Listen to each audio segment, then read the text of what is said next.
Hello guys, welcome back to my YouTube channel Standard Classes. So today I'm going to continue chapter 5 presentation of data, textual and tabular presentation, and in this video we will be discussing remaining chapter जो हमारा रह गया था. Part 2 मैं upload कर चुकी हूँ जिसके अंदर we studied variety of tables हम लोगों ने पढ़ा था. आज हम कुछ और फर्दर डेटा का क्लासिफिकेशन पढ़ने वाले हैं एंड आज मैं आप लोगों के साथ कुछ बहुत ज़्यादा इंपॉर्टेंट क्वेश्चंस डिस्कस करूंगी. पहली बार हम लोग आज बनाना सीखेंगे कि अगर हमें डेटा गिवन है तो हम लोगों को उस डेटा को यूज करके टेबल को कैसे फॉर्म करना है. तो आज का हमारा टास्क ये है. तो फटाफट से हम लोग स्टार्ट करते हैं विदाउट वेस्टिंग एनी टाइम. सबसे पहला आज मैं आपके साथ डिस्कस करने वाली हूँ it is a classification of data and tabular presentation. कि आप डेटा को मतलब क्योंकि देखो डेटा अलग अलग टाइप का होता है. कुछ डेटा टाइम के बेस पर होता है, कुछ डेटा क्वालिटेटिव एट्रीब्यूट्स के बेस पर होता है, कुछ डेटा क्वांटिटेटिव एट्रीब्यूट्स के बेस पर होता है. क्योंकि डेटा अलग अलग होता है इसलिए हर डेटा की अपनी अलग अलग टेबल क्रिएट होती है. आप क्वालिटेटिव एट्रीब्यूट्स और क्वांटिटेटिव एट्रीब्यूट्स को मिक्स कर एक टेबल नहीं क्रिएट कर सकते हो. आप टाइम और क्वालिटेटिव को मिक्स कर एक टेबल नहीं क्रिएट कर सकते हो. तो जितनी ज्यादा वेराइटी ऑफ डेटा आपके पास होता है उतनी ज्यादा आपके पास टेबल क्रिएट होती है. तो वही अब हम लोग पढ़ने वाले हैं कि ये जो प्रेजेंटेशन ऑफ डेटा है किस बेस पर क्लासिफाई होता है. सबसे पहला है आपका qualitative classification of data and the tabular presentation. मैंने आपको हमेशा ये चीज बोली है कि जो नेम होता है वही सेल्फ एक्सप्लेनेटरी होता है. आधी चीजें नाम को पढ़कर ही समझ आ जाती हैं. तो यहाँ पर लिखा है qualitative classification. Guys qualitative classification, qualitative क्या होता है? एक होता है आपका क्वांटिटेटिव, एक होता है आपका क्वालिटेटिव. क्वांटिटेटिव मतलब नंबर्स और क्वालिटेटिव मतलब आईक्यू लेवल, इंटेलिजेंस, मतलब वो चीजें जिनको आप नंबर्स में एक्सप्रेस नहीं कर सकते उनको बोलते हैं हम क्वालिटेटिव एट्रीब्यूट्स. और difference between quantitative and qualitative हम बहुत पहले चैप्टर्स में पढ़ चुके हैं.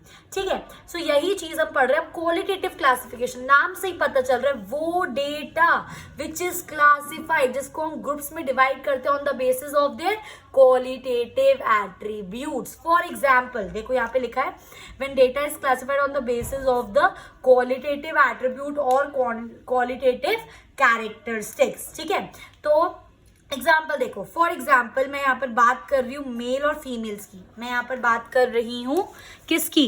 मेल्स की एंड फीमेल्स की. 1 second, let me just change the color of the sketch pen. सो मैं यहाँ पर बात कर रही हूँ किस चीज की? मेल्स एंड फीमेल्स की. ठीक है, अब देखो यहाँ पर हम बात कर रहे हैं मेल की और फीमेल की. एंड एरिया किसकी बात कर रहे हैं? रूरल और अर्बन एरिया की बात हो रही है. इस टेबल को समझने की कोशिश करो कि रूरल में मेल इतने हैं, रूरल में फीमेल इतनी है, अर्बन में मेल इतने हैं, अर्बन में फीमेल इतनी है. तो आपका मेन जो टेबल का दारोमदार है वो किस पर है? हम डिवाइड कर रहे हैं मेल्स और फीमेल्स को. अब मेल्स और फीमेल्स क्या है? These are the qualitative attributes. That's why this is known as a qualitative classification. वो क्लासिफिकेशन जो आप एक क्वालिटेटिव एस्पेक्ट के बेस पर करते हो. आई होप गाइस ये चीज आपको बिल्कुल अच्छे से क्लियर. अभी जब मैं आगे बताऊंगी ना आपको और डिफरेंट टाइप्स ऑफ टेबल तो आपको फर्क पता चल जाएगा. ठीक है, नेक्स्ट आता है आपका ये हो गया qualitative. This has to be quantitative. This has to be quantitative classification. देखो नाम से ही पता चल रहा है ना वो table which is based on quantitative मतलब नंबर्स पे जब हम उसको क्लासिफाई कर रहे हैं. When data is classified on the basis of quantitative characteristic. जैसे कि देखो मार्क्स 20 to 30 मार्क्स इतने बच्चों के, 30 to 40 मार्क्स इतने बच्चों के, 40 to 50 मार्क्स इतने बच्चों के, 50 to 60 मार्क्स इतने बच्चों के एंड सो ऑन. क्या आपको इसके अंदर एक भी मेल फीमेल रूरल अर्बन कोई क्वालिटेटिव कैरेक्टरिस्टिक दिख रहा है? नहीं दिख रहा. ये प्योरली एक क्वांटिटेटिव डेटा है. That's why it is known as a quantitative classification of data. I hope guys ये चीज आपको बिल्कुल अच्छे से क्लियर है. अब इसके बाद आता है आपका टेम्पोरल क्लासिफिकेशन. देखो नाम से ही अगेन पता चल रहा है टेम्पोरल का मतलब होता है टाइम. मतलब वो टेबल जिसको हमने क्लासिफाई करा है on the basis of time that will known as temporal classification. When data is classified on the basis of time. जैसे कि फॉर एग्जाम्पल देखो 2014, 15, 16, 17, 18 क्या है? ईयर्स क्या होते हैं, टाइम ही तो है ये, है ना। अब 2020 खत्म होने वाला है, फिर 2021 आएगा, व्हाट इज दिस, टाइम ही तो है ये, ठीक है। सो 2014 में सेल्स 50,000 हुई, 2015 में सेल्स 70,000 हुई, तो ये आपका क्या है, इस टाइम पर इतनी पर्टिकुलर सेल हुई, तो this is temporal classification.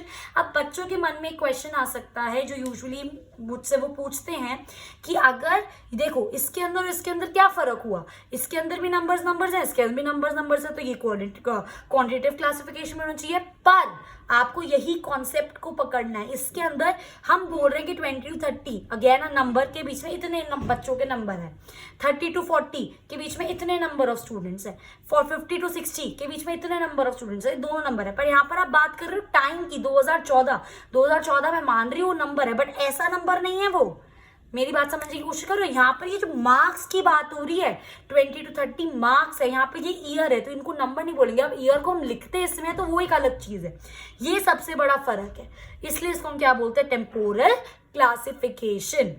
I hope guys ये चीज आपको बिल्कुल अच्छे से क्लियर है। इसके बाद आता है आपका स्पेटियल क्लासिफिकेशन। देखो नाम से अगेन पता चल रहा है, इसका मतलब होता है प्लेसेस वगैरह।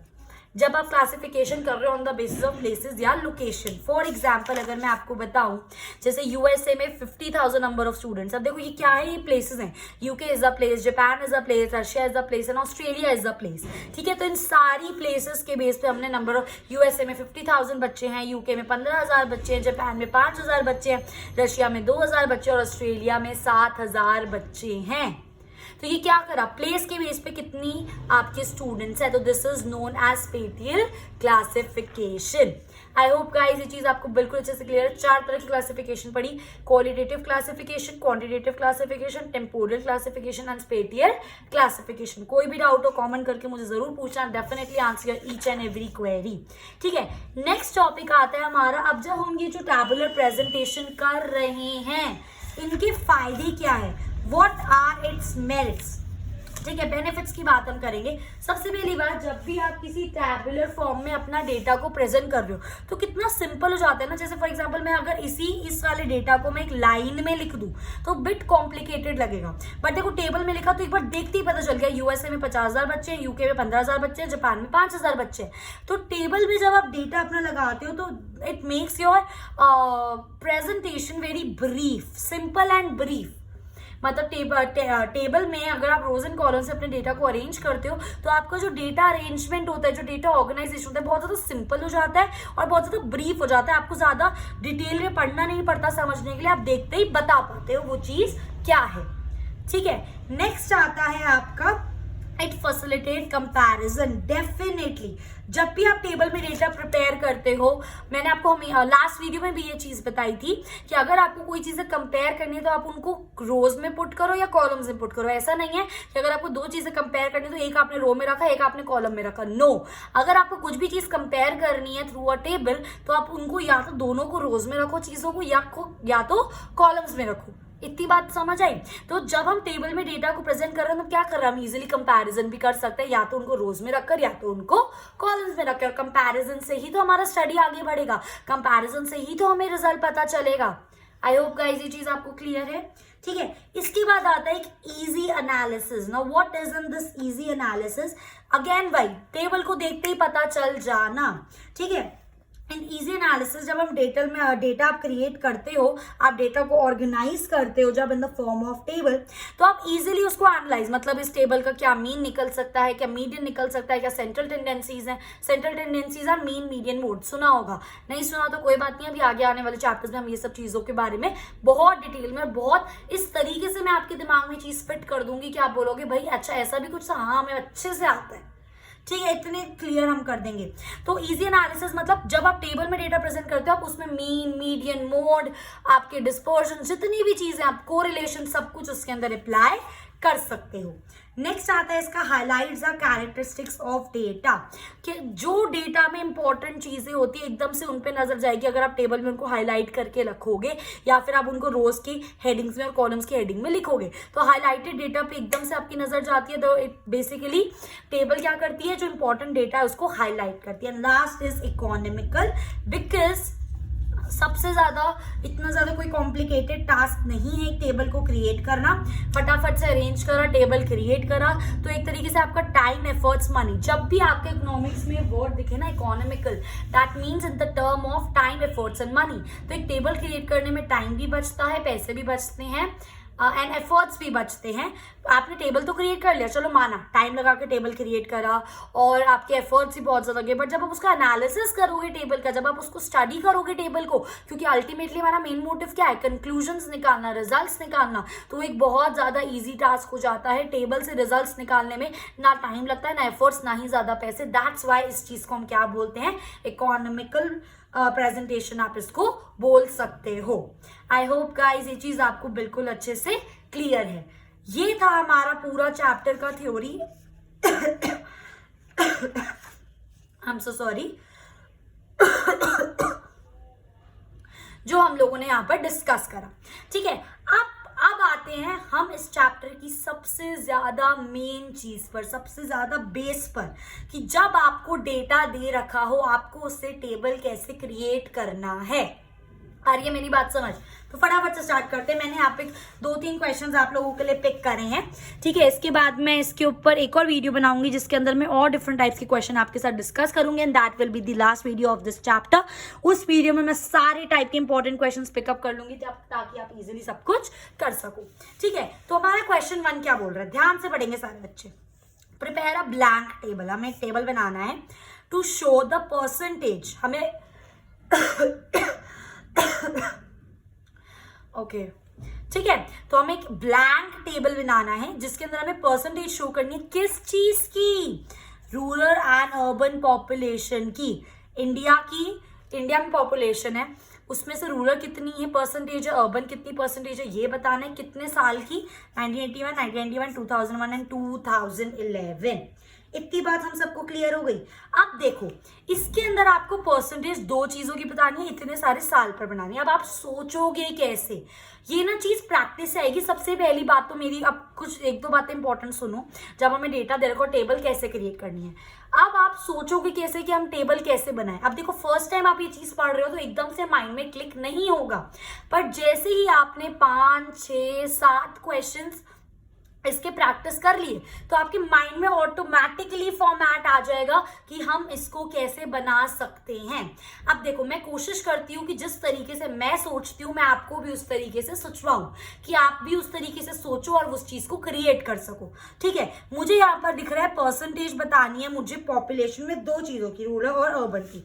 तो सबसे पहली बात तो मुझे मेन बताना क्या है, it is percentage of population मुझे बताना है। अब ये जो परसेंटेज ऑफ पॉपुलेशन मुझे बताना है, ये किसका बताना है? 2 चीजों का है, एक का नहीं है। तो मैंने परसेंटेज ऑफ पॉपुलेशन को 2 में डिवाइड करा क्योंकि मुझे इनकी तो बतानी है, रूरल में और अर्बन में। ठीक है, अब टेबल किस बेस पे बताना है, बेसिस भी तो लिखोगे आप। यहाँ पे बेसिस क्या है आपके? ईयर्स हैं, तो आप यहाँ पे क्या लिख दोगे? ईयर ऊपर। ठीक है, ये आपका क्या हो जाएगा? रूरल अर्बन के अंदर आप बताने वाले हो।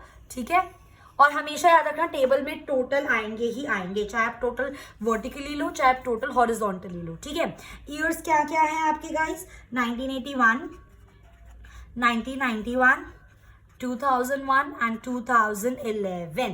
ठीक है, तो ये हो गए आपके ईयर्स। अब इसके कॉरस्पॉन्डिंग यहाँ पर आ जाएगा परसेंटेज ऑफ पॉपुलेशन, रूरल में इतनी थी, अर्बन में इतनी थी। ब्लैंक टेबल बनाना है।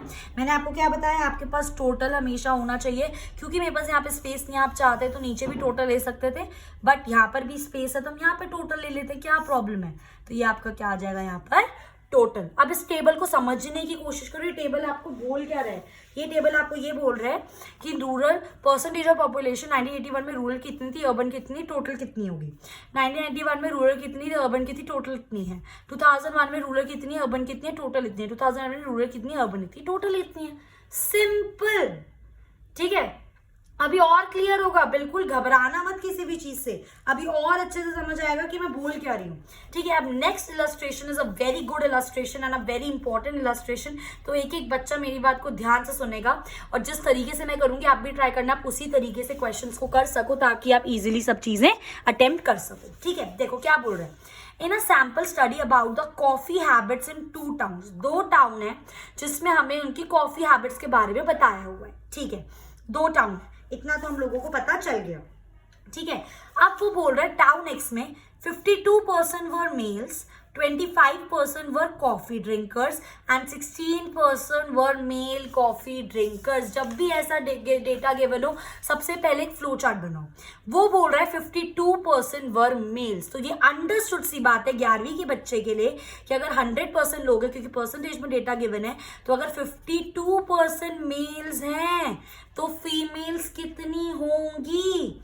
ये बहुत ज्यादा एक अंडरस्टूड सी बात है कि अगर 52 100 में से आप क्या माइनस कर दोगे 52, तो 48% आपकी क्या हो गई, इसके अंदर फीमेल्स हो गई। आई होप गाइज इतनी बात क्लियर है। ठीक है, इस लाइन से मैंने ये चीज पता लगा है। उसके बाद 25% वर कॉफी ड्रिंकर्स। वो बोल रहा है टोटल 100 की पॉपुलेशन में से 25% लोग कॉफी पीते हैं, और जो 25% लोग कॉफी पीते हैं उसमें से 16% पीने वाले कौन है, मेल। तो फीमेल्स कितने हो, ऑब्वियसली बात है 25 में से आप 16 को क्या करोगे, माइनस करोगे, that will give you 9% females. इतनी बात समझ आई। तो इससे हमने इतना पता लगा लिया। अब क्यों ना इतना ही हम टाउन वाई के बारे में पता लगा लेते हैं। 55% वर मेल्स, तो अंडरस्टूड सी बात है 100% में अगर 55% मेल्स है तो फीमेल्स कितनी है, 45%। ये मेल्स हैं और ये फीमेल्स हैं। 28% वर कॉफी ड्रिंकर्स, 28% कॉफी ड्रिंकर्स हैं, जिसमें से 18% मेल्स हैं। अगर 18% मेल्स हैं तो 10% क्या हो गई आपकी, फीमेल। अब आप टेबल का ना कॉन्सेप्ट समझो। इसके अंदर टाउन है, 2 टाउन है और हर टाउन में मेल और फीमेल है। इसमें भी मेल फीमेल है, इसमें भी मेल फीमेल है, तो हम इसको बनाएंगे कैसे। और मेन हम किस पे डिवाइड कर रहे हैं, कॉफी ड्रिंकर्स और नॉन कॉफी ड्रिंकर्स। देखो ना, कॉफी ड्रिंकर्स और कॉफी ड्रिंकर्स, और अगर कॉफी ड्रिंकर्स है तो नॉन कॉफी ड्रिंकर्स भी हैं। इतनी बात समझ आ रही है मेरी। तो आपका बेसिस क्या हो गया, कॉफी ड्रिंकर्स और नॉन कॉफी ड्रिंकर्स। घबराओ मत, सब अच्छे समझ आएगा। अब देखो मैं क्या बोल रही हूँ। आपके पास 2 हैं, एक है आपके पास टाउन एक्स और एक है आपके पास टाउन वाई। इतनी बात क्लियर हुई। अब क्या सीन है इसके अंदर, टाउन एक्स और टाउन वाई के अंदर। अब टाउन एक्स के खुद के मेल्स हैं, देखो एक मेल एक फीमेल और एक टोटल, और टाउन वाई के भी खुद के मेल है, फीमेल है, टोटल। ये तो बनाना ही पड़ेगा हमें। ठीक है, तो ये मेल पूरा लिखना आप, ये फीमेल ये टोटल, ये मेल ये फीमेल ये टोटल। इतनी बात समझ आई। ठीक है, अब हमारा मेन मोटिव क्या है, ये किस पे हम डिवाइड कर रहे हैं इनको, किस बेसिस पे आप इनको डिवाइड कर रहे हो। आप इनको डिवाइड कर रहे हो कॉफी ड्रिंकर्स। जो बेसिस होता है आप बेसिस भी लिख सकते हो, एट्रीब्यूट्स भी लिख सकते हो। आप डिवाइड कर रहे हो कॉफी ड्रिंकर्स पे, कॉफी ड्रिंकर्स, और एनसीडी मतलब नॉन कॉफी ड्रिंकर्स। ठीक है, आप फुल लिखना। अब देखो इसके हिसाब से हम चलेंगे। ठीक है, इसके वाले इस टेबल के हिसाब से हम चलेंगे। ध्यान से सारी बच्चे मेरी बात सुनेंगे। ठीक है, सबसे पहले हम बात करते हैं टाउन एक्स की। टाउन एक्स के अंदर कितने मेल्स हैं, 52 मेल्स हैं। यहाँ पे टोटल लिख लो एक। ठीक है, हाँ कोई जरूरी वो नहीं है, आप दोनों जगह पे टोटल लिख सकते हो। यहाँ पे मैं टोटल लिखूंगी मेल फीमेल का, दोनों का टोटल, और यहाँ पे मैं टोटल लिख रही हूँ सिर्फ मेल्स का, और इसके अंदर सिर्फ फीमेल्स का टोटल। ठीक है, तो यहाँ पर आपके मेल कितने हैं गाइस, 52 मेल है। ठीक है, और आपकी फीमेल कितनी है, 48 फीमेल्स हैं। अभी निकाला। ठीक है, अब 52 मेल्स में से कितने कॉफी ड्रिंक कर रहे हैं, देखो ना कितने कॉफी ड्रिंक कर रहे हैं, 16 ड्रिंक कर रहे हैं। और फीमेल्स में से कितने कॉफी ड्रिंक कर रहे हैं, 9 ड्रिंक कर रहे हैं। आई मेरी बात समझ। तो इसका तो टोटल आप लिख सकते हो 16 + 9 विल गिव यू 25। आप अंडरस्टूड। अब ये इंपॉर्टेंट चीज है, 52 में से 16 माइनस करो तो नॉन कॉफी ड्रिंकर्स कितने हो गए, 36। 48 में से 9 माइनस करो तो नॉन कॉफी ड्रिंकर्स कितने हो गए, 39। अब इन दोनों को ऐड करोगे तो 75, और यहाँ पे टोटल आपका ग्रैंड, इसका भी टोटल 100 और इसका भी टोटल 100। कितना इजी हो गया फ्लो चार्ट से बनाना। सेम तरीके से अब आप टाउन वाई का देखो। टाउन वाई में आपके मेल्स कितने हैं, 55 मेल्स हैं आपके टोटल। फीमेल्स कितनी है आपकी, 45। ठीक है, अब कितने कॉफी ड्रिंकर्स हैं मेल के अंदर, 18 कॉफी ड्रिंकर्स हैं, और फीमेल्स के अंदर कितने कॉफी ड्रिंकर्स हैं, 10। तो ये टोटल कितना हो गया, 18 + 10 विल गिव यू 28। अब नॉन कॉफी ड्रिंकर्स कितने, 55 में से 18 को माइनस कर दो, यहाँ पर आंसर आ जाएगा विच इज योर 37। एंड 45 में से 10 को माइनस कर दो विच इज योर 35। तो ये आपका आंसर यहाँ पे कितना आ गया, 72, और ग्रैंड टोटल 100। मुश्किल था क्या ये टेबल, बताओ मुश्किल था ये टेबल। आई होप गाइज मेरी बात समझ आ रही है कि मैं आपको क्या समझाने की कोशिश कर रही हूँ। ठीक है, इसके बाद मैंने एक और बहुत इंपॉर्टेंट क्वेश्चन आप लोगों के लिए यहाँ पे पिक करा है, which is again a very different type of question. ध्यान से देखेंगे. There were 80% in a trip organise by a school. Total जने कितने हैं? 80. ठीक है, out of which 60 were students. अब देखो इसका ना मैं यहाँ पर, ये वाला क्वेश्चन मेरा खत्म हो गया, इसका फ्लो चार्ट मैं यहाँ बना रही हूँ. ठीक है, टोटल 80% है जिसके अंदर 60 बच्चे हैं. 60 were students, 14 were teachers and 6 were peons. मतलब आपके पास 60 स्टूडेंट्स हैं, उसके बाद आपके पास 14 टीचर्स हैं एंड देन उसके बाद आपके पास 6 पियोन काम जो करते हैं. और ये जो 6 पियोन्स हैं सारे के सारे मेल्स हैं, मतलब इसके अंदर एक भी फीमेल नहीं है. ठीक है, out of person 16 were female including 1 lady teacher. ये क्या बोल रहा है? आउट ऑफ टोटल जो है 16 वर फीमेल. अब देखो इस 80 में जो टोटल है 16 तो फीमेल थी. अब 16 अगर फीमेल थी, देखो ना यहाँ पे बोलता रह रहा है, जैसे जैसे बोल रहा है वैसे वैसे लिखो. 16 अगर फीमेल थी तो मेल कितने होंगे? 80 में से आप 16 को क्या कर दोगे? माइनस कर दोगे. 80 में से 10 गया 70 और 70 में से 6 गया 64 मेल्स हैं. देखो ना यहाँ पे लिखा आउट ऑफ टोटल पर्सन जितने थे, टोटल पर्सन है ना, let me just check. Yes, 16 were females including 1 lady teacher. मतलब टीचर के अंदर क्या है? एक लेडी टीचर है.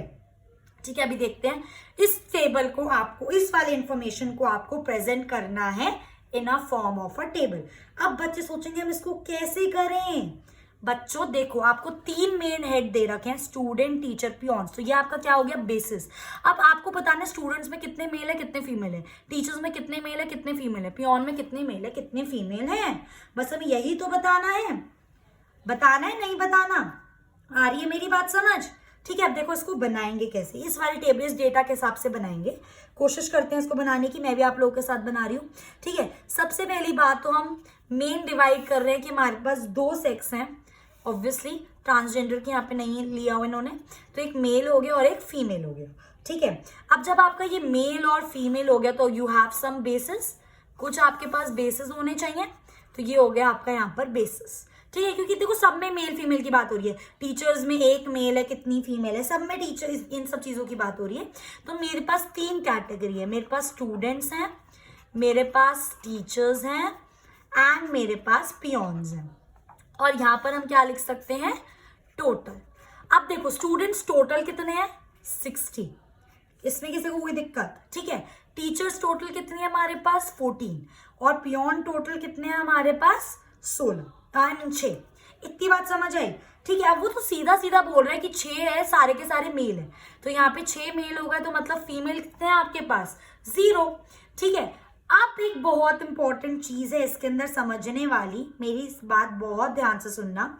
उसने बोला कि यू हैव 1 लेडी टीचर. मतलब टोटल टीचर्स में सिर्फ एक ही है लेडी, एक ही फीमेल है. तो 14 में से आपके पास 13 मेल हो गई और एक फीमेल हो गई. सिंपल, डायरेक्ट उसने बता दिया. ठीक है, अब वो क्या बोल रहा है? टोटल ट्रिप्स पे 16 फीमेल थी और 64 मेल्स थे. यही निकाला था हमने यहाँ पर.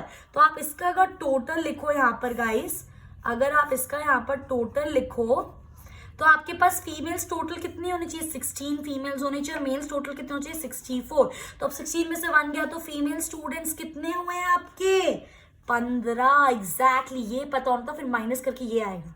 सिमिलरली 64 में से आप ये कितना हो गया? 6 7 19. 64 में से 19 माइनस कर दो तो आपके पास मेल स्टूडेंट्स कितने हो गए? 45. And this is your final table जो इस डेटा का बनेगा. आई नो थोड़ा सा टेक्निकल लग रहा होगा, क्या करा कैसे करा, थोड़ी सी कंफ्यूजन लग रही होगी, पर आप बिल्कुल टेंशन मत लेना. अभी नेक्स्ट क्लास में मैं एक और कुछ क्वेश्चंस आप लोगों के साथ डिस्कस करूंगी. अगर आपको यहाँ तक कोई डाउट हो तो प्लीज कमेंट करके मुझे जरूर पूछना. I definitely answer each and every query. So ya I will see you in my next video, one more video of this presentation of data and we will do further. अगर कोई भी doubt हो comment करके पूछना. If you like my video please like it, share with your friends and subscribe Stand Out Classes अगर अभी तक नहीं करा है तो. I will see in my next video. Till than happy learning.